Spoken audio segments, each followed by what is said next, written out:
عرفت مدينة خنيفرة عدة تساقطات ثلجية اللي حنا طالعين دابا نتمنظروا شي شويه، اللي كنتمناو كاع الناس في المغرب يجيو يزوروا هذه المناطق هذه، اللي كنتمناو من الناس المسؤولين يأهلوها سياحيا.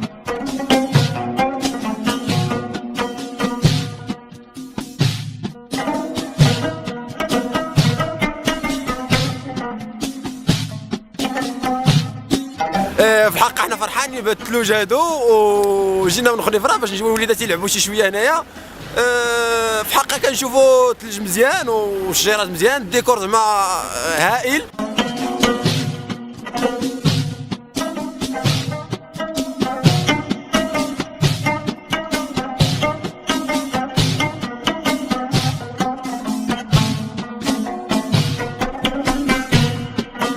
حنا دابا في الطريق ديال اجدير، بعيد شويه على خنيفره بواحد 20 كيلومتر ولا 25 كيلومتر.